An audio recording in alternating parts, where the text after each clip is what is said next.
hard to believe that only a few years ago Supertrainers didn't even exist, but which of these two Supertrainers is right for you? Today we're reviewing the Brooks Hyperion Max 3 and the Asics Superblast 2. What's up everybody, I'm Eric McIntyre, aka Rad Dad Bod, and you're watching Rad Dad Bod TV, where we review running shoes.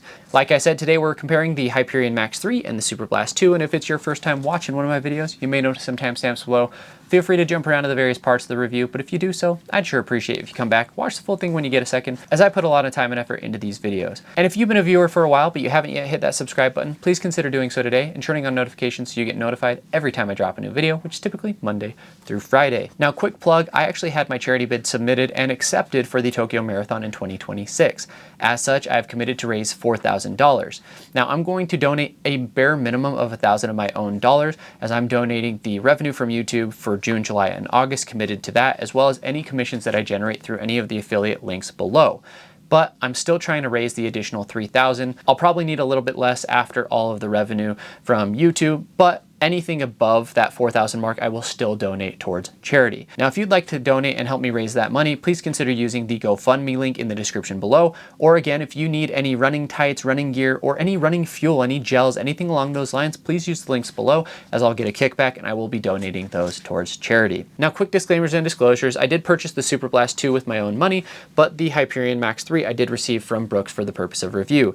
That being said, anytime I'm provided shoes, I'm not paid for the review. I'm not paid to include it in any specific content. No one gives me talk tracks, talking points, and no one watches the video beforehand. All thoughts are entirely my own.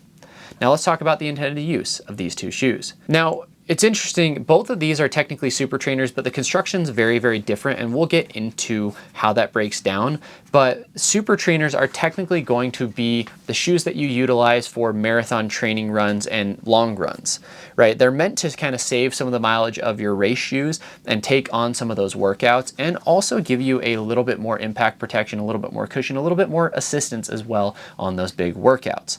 As such, that's how we're going to be evaluating the shoes today. Now, from a price perspective, Supertrainers are not cheap, and neither are these two, so they come in at $200 each. Now, originally $200 was a little bit high for a Supertrainer, but nowadays I think almost every single brand has their Supertrainer priced at least $200.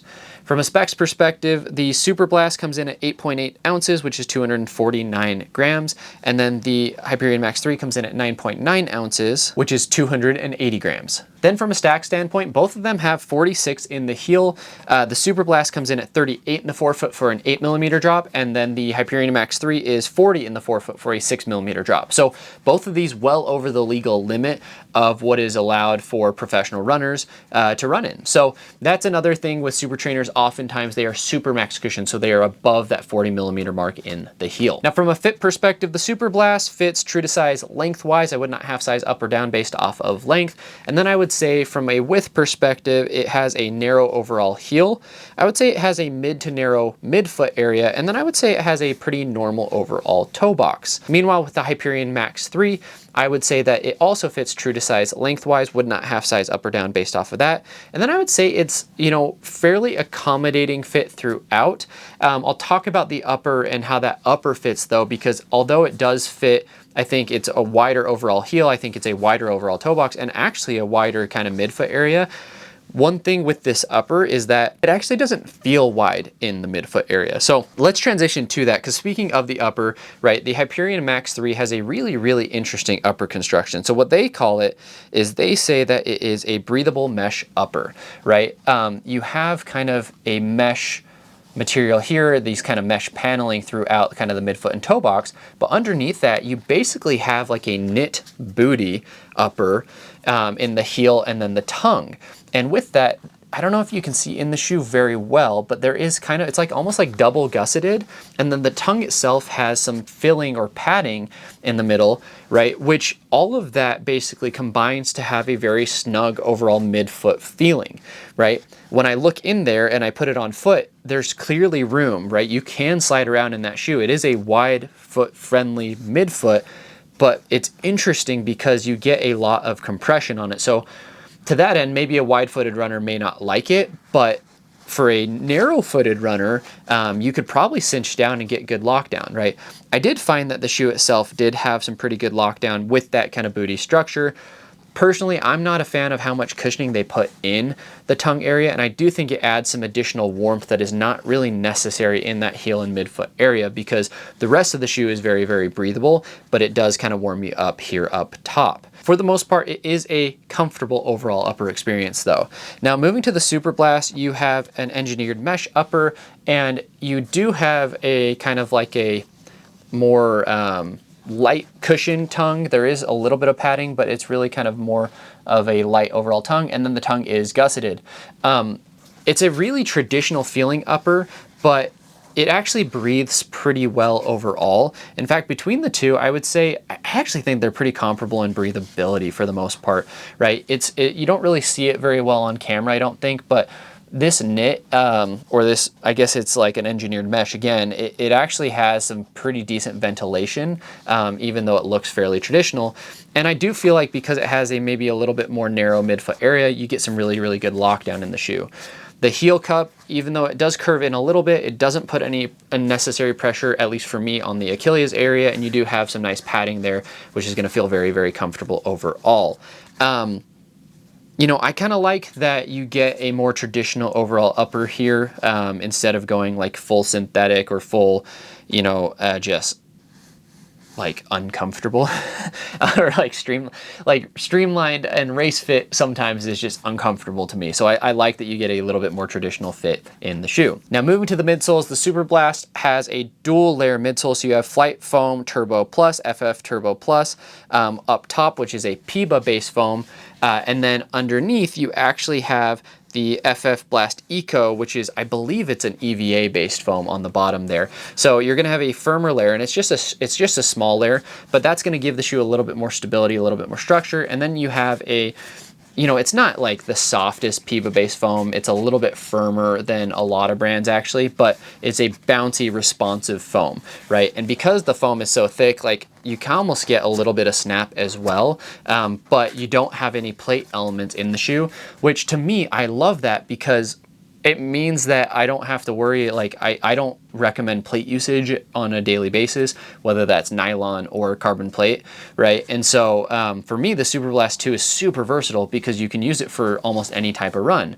Now the shoe is bouncy though, and I wouldn't say it's snappy, so you're probably not gonna like it. Like it's a little bit more of a cruiser, right? It's not gonna be a shoe that you're necessarily gonna wanna do short intervals and repeats in. It's not really what it's designed for. It's more for kind of that tempo, that threshold, kind of that long run workout type run. For the most part, I would say that it is, I think it's fairly stable, maybe a little bit unstable because it is bouncy and a little bit narrow, but I feel like the base itself is wide enough that it does give you a really good foundation. It's just very tall, so that's where maybe stability is going to be a little bit iffy for some people. All in all, I absolutely love the midsole of the shoe. I actually love the upper of the shoe. I love a lot about the shoe. It was my favorite shoe in 2024, so if that tells you anything, I think that this is an awesome shoe because you can use it for so many things. It feels comfortable at slower paces. It feels comfortable at faster paces.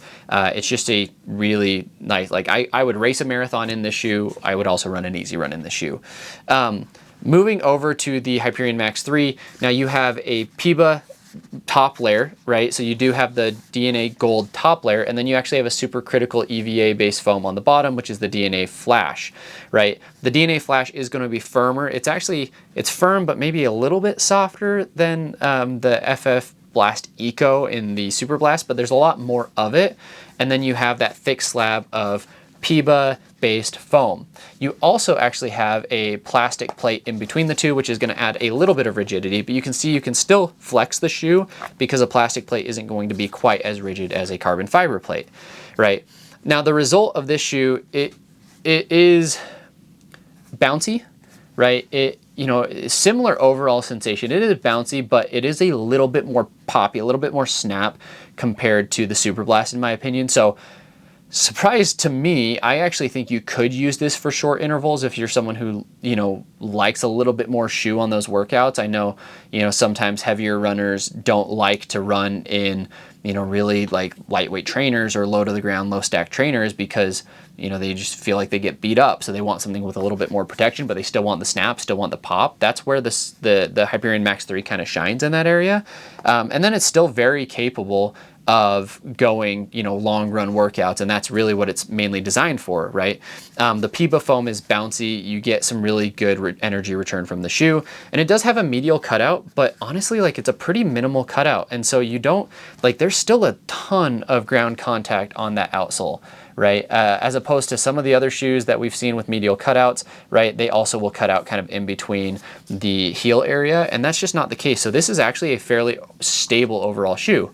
I'm not gonna say you don't notice the cutout, but you don't notice it a ton. You kind of have to think about it to really kind of feel it.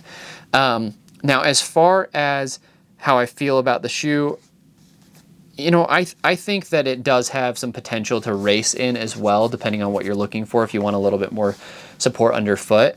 But I think that this is a little bit smoother, a little bit maybe like, it's bouncy, but it doesn't like pop off the ground. It's kind of a smooth and kind of keeps you rolling. This one does, it's like bouncing. You kind of bound in this shoe, right? Moving to the outsoles, Hyperion Max 3 does get a little bit slippery when wet, so keep that in mind. And then the outsole on the Superblast 2, it's that Asics grip, and I haven't had any issues with it, but some people don't like Asics grip and find it to be very, very slippery. I haven't had any issues with it, but just kind of keep that in mind, buyer beware.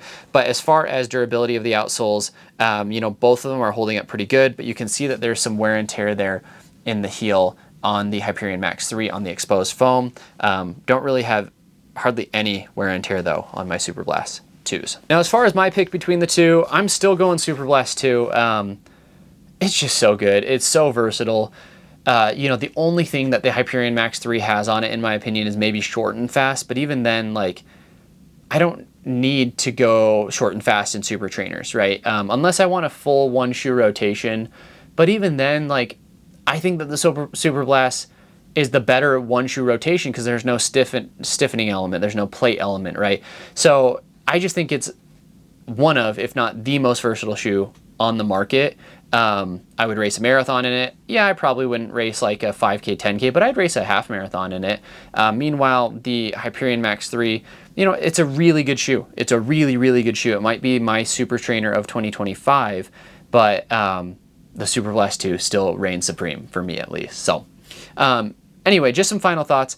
Super trainer category, you know, to be honest, I don't know if it's really like that worth it, but because if you can afford to pay for a super trainer nowadays for $200, you could also just have a second pair of race shoes and just do all your big training runs in race shoes, right? So, you know, it's a category that, like, if you are someone like me who reviews shoes, you have a lot of shoes, you have a really robust rotation, they're fun. They're almost all really, really fun shoes. They're almost all really unnecessary when it comes to a running shoe rotation. But at the same time, a lot of the professional runners use super trainers on their weekend long run workouts. So maybe to reduce the impact of using full blown carbon plated racing shoes, you know, for whatever reason, but they seem to really enjoy super trainers. So maybe I'm the one who's missing out on something. But like I said, I still enjoy running in them. It's just that I feel like for the average runner to have a super trainer in rotation doesn't always make a ton of sense. So if you watched this far, I sure appreciate you. Let me know in the comments what you enjoyed about today's video, what I could be doing better, and what other comparisons you'd like to see, as this one actually was a comment request. On top of that, again, if you have the means and are able to donate, please consider using the GoFundMe link below to donate towards the Tokyo Marathon charities to help me raise that additional $3,000. Lastly, I'll finish with a question, as always, which is, did you like the Superblast 2? And if so, has any shoe dethroned it? Let me know which shoe in the comments below. Thanks, everybody.